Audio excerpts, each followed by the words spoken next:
Kristine Larsen is professor of physics and astronomy at Central Connecticut State University, where she actually teaches classes in critical thinking and debunking pseudoscience.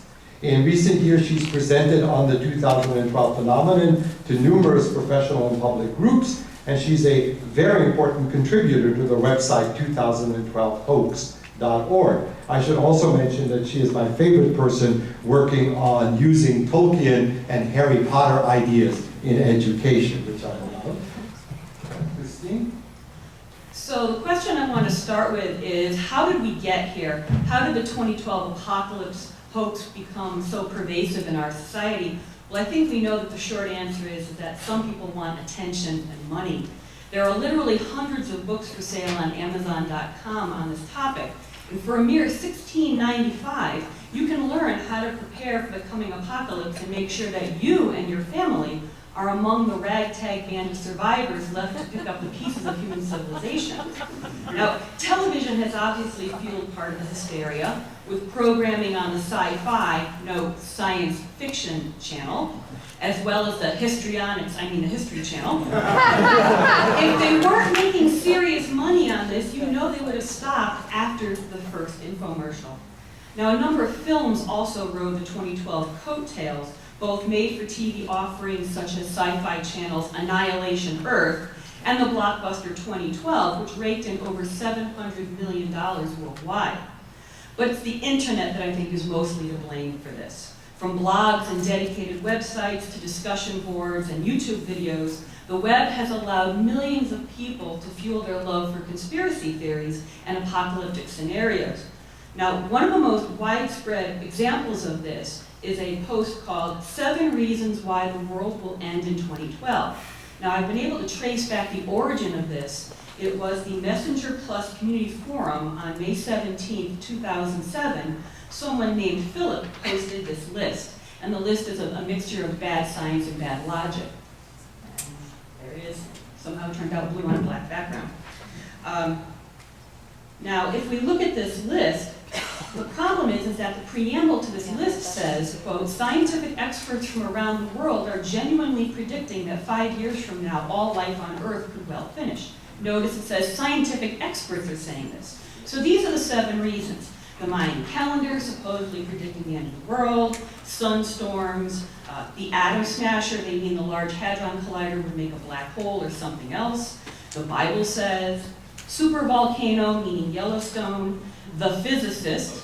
I managed to track that down. We can talk about that in the workshop. And the strangely titled Slip, Slop, Slap, Bang, which is his term for the reversal of the Earth's magnetic field polarity.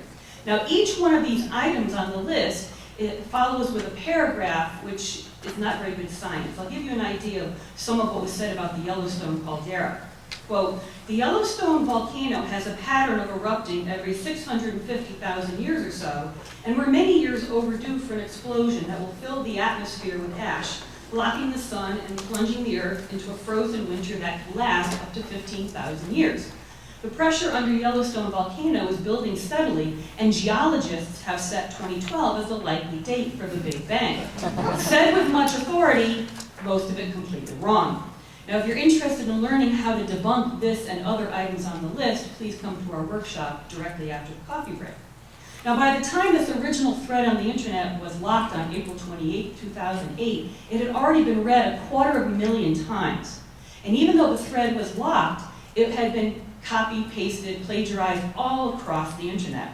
And what's even worse is that the phrase proven scientifically became tacked to the end of the title.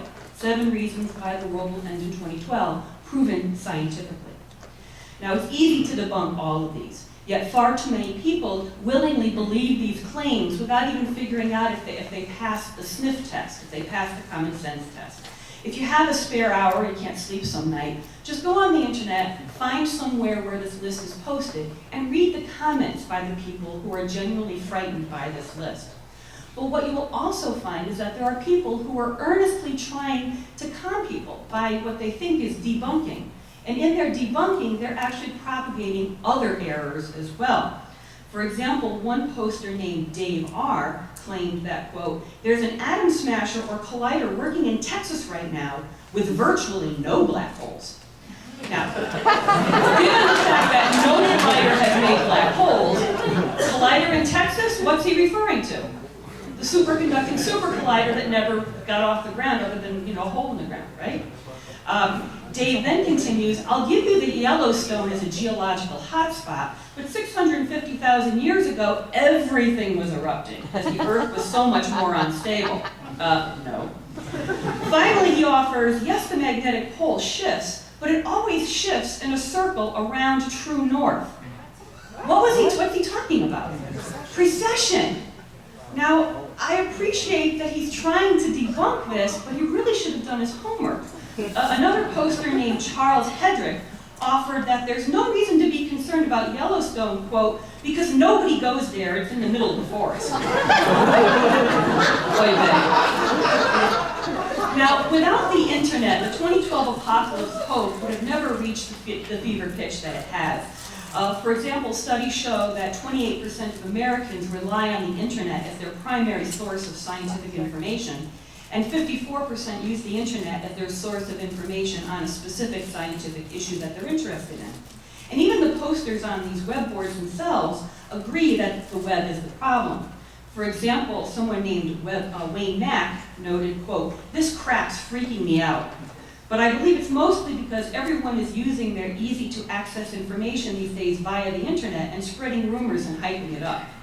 Another poster named Santa, probably not watching Nibiru from the North Pole, noted, quote, it's all funny, but many children that come across these stories are getting very frightened because they think it's for real.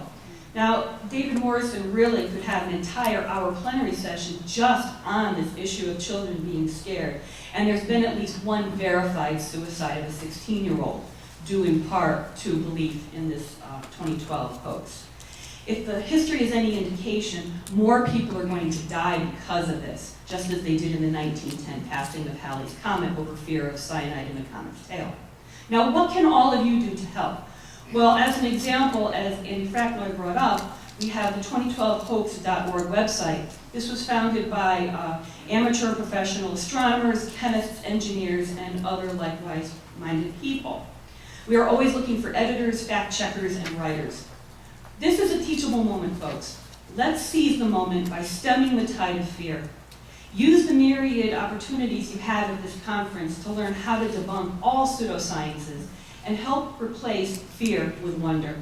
The universe is so much more magnificent than malicious. Many people have forgotten this. We need to help remind them.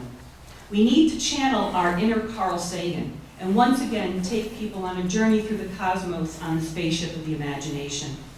In addition, nature and the internet abhors a vacuum. What pseudosciences are people going to glom onto on December 22nd when the world doesn't end?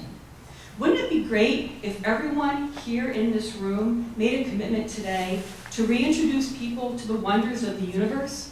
Why don't we all try doing a free star party or planetarium show or some other event?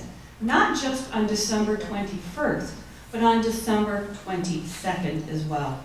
Is there anyone here who's up to the challenge? Woo! Thank you very much.